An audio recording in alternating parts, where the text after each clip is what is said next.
नमस्कार, capital TV Bihar देख रहे हैं आप और आपके साथ मैं हूं दिव्या। बिहार की सियासत में आज दो खबरें बहुत प्रमुख तौर पर चर्चा का विषय बनी रही। एक प्रशांत किशोर तो दूसरा नीतीश कुमार। प्रशांत किशोर को आज गिरफ्तार कर लिया गया है तो दूसरी तरफ नीतीश कुमार भी आज बोलते हुए नजर आए। कई महीनों बाद आज बोलते हुए नजर आए क्योंकि बीते दिन उन्हें लालू यादव ने उन्हें बड़ा ऑफर दिया तो आज इस पर अपनी चुप्पी तोड़ते हुए बातचीत करते हुए नजर आए। इस पर आज हमारे साथ बातचीत करने के लिए मौजूद हैं हमारी सहयोगी वंदना। तो वंदना, मैं आपका बहुत बहुत स्वागत करना चाहूंगी। Thank you so much Divya. तो वंदना से हम लोग सब कुछ जानेंगे किस तरीके से प्रशांत किशोर को गिरफ्तार किया गया और कई महीनों बाद जिस तरीके से नीतीश कुमार बोलते हुए नजर आए। तो सबसे पहले वंदना ये बताइए कि आज प्रशांत किशोर सुर्खियों में रहे, प्रशांत किशोर को गिरफ्तार कर लिया गया। वैसे जितनी भी विपक्षी पार्टियां इस चीज का बहुत बेसब्री से इंतजार कर रहे थे कि प्रशांत किशोर कब गिरफ्तार किए जाएंगे, क्यों इतने दिन से वो अनशन पर बैठे हैं, उनको क्यों नहीं हटाया जा रहा है। तो सबसे पहले उनको इतने दिन से नहीं हटाया जा रहा था गांधी मैदान से, क्यों, पहले उस पर बातचीत करते हैं। दिव्या देखिए, प्रशांत किशोर लगातार 4 दिनों से बीपीएससी अभ्यर्थियों के लिए गांधी मैदान में धरना प्रदर्शन दे रहे थे। वो आमरण अनशन पर बैठे थे। उस दौरान उन्होंने कई बार प्रशासन को प्रोवोक भी किया कि ये कहा कि आप आइए, हमको गिरफ्तार कीजिए, आपकी गिरफ्तारी से हम डरने वाले नहीं हैं। आप गिरफ्तार करेंगे, हम आपके पास जाएंगे, जेल में बंद होंगे, निकल कर आएंगे और फिर से यहीं पर आमरण अनशन पर हम बैठेंगे क्योंकि बीपीएससी छात्रों को न्याय दिलाकर हम मानेंगे। प्रशासन भी कई बार प्रशांत किशोर से कहती रही कि यहाँ से हट जाइए, चले जाइए गर्दनी बाग, लेकिन प्रशांत किशोर टस से मस नहीं हुए, वो बात नहीं माने और आज आखिरकार सुबह 4 बजे उनकी गिरफ्तारी होती है। लगातार उनको पुलिस प्रशासन मना कर रही थी लेकिन वो बात नहीं मान रहे थे। गिरफ्तारी के बाद जब उन्हें कोर्ट में ले जाया जाता है तो वहां भी उन्हें कहा जाता है कि एक बॉन्ड पर साइन करने को कहा जाता है जिसमें ये लिखा रहता है कि दोबारा से वो ऐसा कुछ नहीं करेंगे। वो कहते हैं कि हम जेल जाना स्वीकार करते हैं लेकिन इस पीआर बॉन्ड पर हम साइन नहीं करेंगे। और अभी प्रशांत किशोर को बेऊर जेल से थाना ले जाया गया है। फिलहाल ये खबर जब हम कर रहे हैं तब की ये रिपोर्ट है। इसको लेकर अब प्रशांत किशोर आज दिन भर बिहार में चर्चा का विषय बने रहे। लेकिन वंदना, जहां तक आज उनको गिरफ्तार किया गया, गिरफ्तारी तो बहुत लास्ट एक कह सकते हैं कि स्टेप लिया गया, लेकिन वो 5 दिनों से पटना के गांधी मैदान में धरना दे रहे थे। तो बात ये उठ रही थी, विपक्ष भी लगातार इस मुद्दे को उठा रही थी कि वैसी जगह पर वो 5 दिन तक कैसे बैठे रह गए जहां पर एक दिन भी बैठना काफी मुश्किल वाली बात होती है। तो प्रशांत किशोर जो कि इतने नोन फेस है, फिर भी उनको क्यों बैठने दिया गया। लगातार विपक्ष हो पक्ष हो इस पर अपने मुद्दे उठा रही थी लेकिन फिर भी पुलिस प्रशासन या डीएम हो गए, उनको क्यों नहीं उठा पाई। देखिए दिव्या, आपने भी खबर किया था, हमने भी खबर किया था कि प्रशासन, हमने मेंशन भी किया कि प्रशासन और डीएम लगातार उन्हें धमकी दे रही थी। हम उन्हें नोटिस भेजा गया था कि यहाँ से हट जाइए, लेकिन अपने जिद पर अड़े रहे प्रशांत किशोर, ये जानते हुए कि विरोध प्रदर्शन के लिए अलग से एक अस्थायी जगह बनाया हुआ है पटना में, जहाँ आप जाकर गर्दनी बाग में अपनी आवाज उठा सकते हैं, सरकार से मांग कर सकते हैं। लेकिन प्रशांत किशोर नहीं जा रहे थे क्योंकि कहीं ना कहीं वो भी चाहते थे कि उनकी गिरफ्तारी हो। जो एक्टिंग की बात की जा रही है वो कहीं ना कहीं प्रशांत किशोर कर रहे थे। वो बार बार प्रोवोक कर रहे थे कि आइए गिरफ्तार कीजिए, आइए लाठी डंडा चलाइए, हम पर से चल कर जाइए, क्योंकि वो चाहते थे कि वो लाइमलाइट में आए, नेता बन जाए। प्रशांत किशोर भी लाठी डंडा खाने का इंतजार कर रहे थे और आज उन्हें पड़ा जी। आज उनको लग गया कि आज मैं छात्रों के सामने हीरो बन गया हूं। जी, अब भाजपा के मंत्री नीरज कुमार बबलू का बयान भी सामने आया कि अब तो वो नेता बन गए और वो छात्रों के लिए नहीं, नेता बनने, क्योंकि नेता वही होता है जो जेल जाता है, नेता वही होता है जो लाठी डंडा खाता है। और आखिरकार प्रशांत किशोर को जो चाहिए था आज मिल गया। आज वो पूर्ण रूप से नेता बन चुके हैं। वही दूसरी खबर जो है नीतीश कुमार को लेकर के है कि नीतीश कुमार आज कई महीनों बाद बोलते हुए नजर आए। वैसे बोलते तो वो बहुत कुछ है, बहुत सारे मुद्दों पर है, लेकिन आज जैसे कि बीते दिन लालू यादव ने उन्हें बड़ा ऑफर दिया था, उसके बाद सब नीतीश कुमार की मतलब जो इस पर रिप्लाई देते हैं उसके बारे में काफी बेसब्री से इंतजार कर रहे थे, लेकिन उस समय नीतीश कुमार बिल्कुल चुप थे।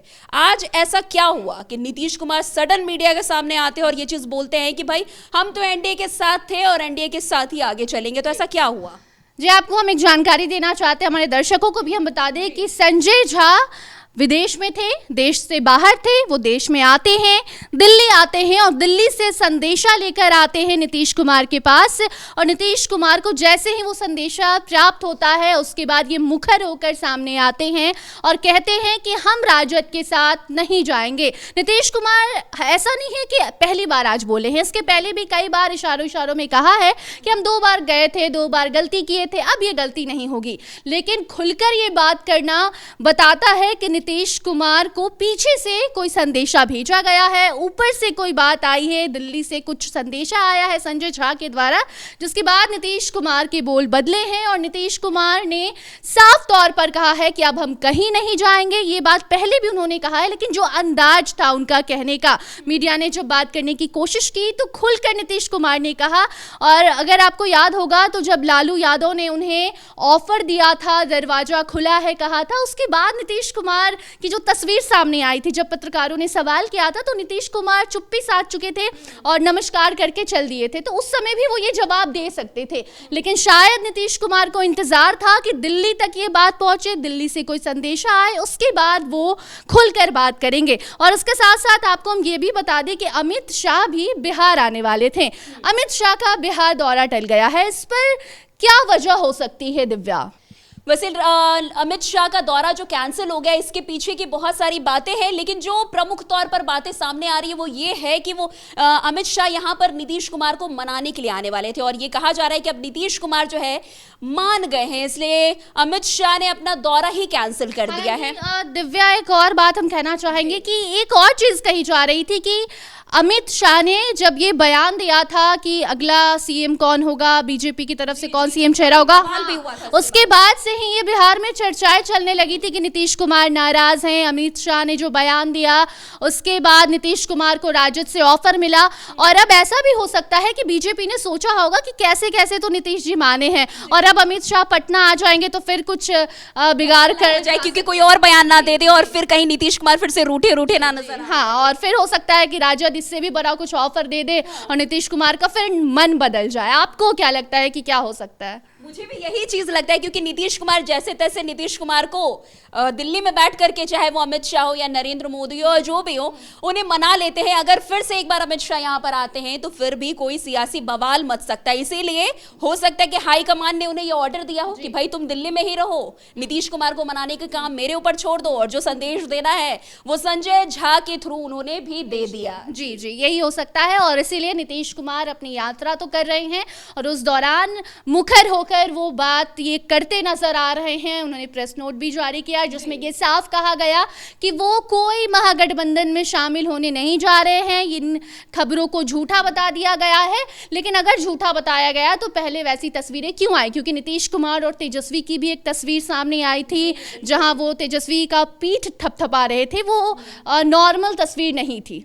जी, इसके बाद भी काफी ज्यादा बवाल हुआ था, लेकिन बवाल को कहीं ना कहीं रोका गया, खास करके संजय झा ने ही उसे रोक दिया एक तरीके से कहे तो, क्योंकि जो संदेश संजय झा लेकर के आए उसके बाद नीतीश कुमार भी अपने पलटने वाली बातों पर जो है आज मुखर होकर के बोलते हुए नजर आए। क्यों बनना? जी, यही बात हो सकती है कि संजय झा संदेश लेकर आए हैं, नीतीश कुमार मान गए हैं, नीतीश कुमार को शायद जो चाहिए होगा, जो उनकी मांग होगी वो पूरी हो गई होगी। और बीच बीच में नीतीश कुमार ऐसे डराते धमकाते रहते हैं अपने लोगों को, ताकि लोगों को मालूम चले कि हम नीतीश कुमार हैं, हम कभी भी कुछ भी कर सकते हैं, आपको हमसे नीचे रहना होगा, हमारे ऊपर जाने की कोशिश मत कीजिए।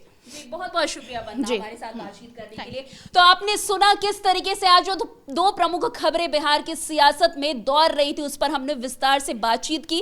वैसे आने वाला चुनाव ही बता पाएगा कि नीतीश कुमार पलटी मारेंगे या नहीं मारेंगे, लेकिन लगातार नीतीश कुमार इससे पहले जो बातें होती है उसको कहीं ना कहीं दबाने की कोशिश कर रहे हैं। खैर, अब आने वाला चुनाव ही बता पाएगा कि नीतीश कुमार महागठबंधन में जाते हैं या फिर एनडीए के साथ ही रहते हैं। तो फिलहाल आज के इस प्रोग्राम में इतना ही। अन्य प्रोग्राम में हमारे साथ ऐसा ही बने रहिए और देखते रहिए। तब तक के लिए कैपिटल टीवी बिहार। धन्यवाद।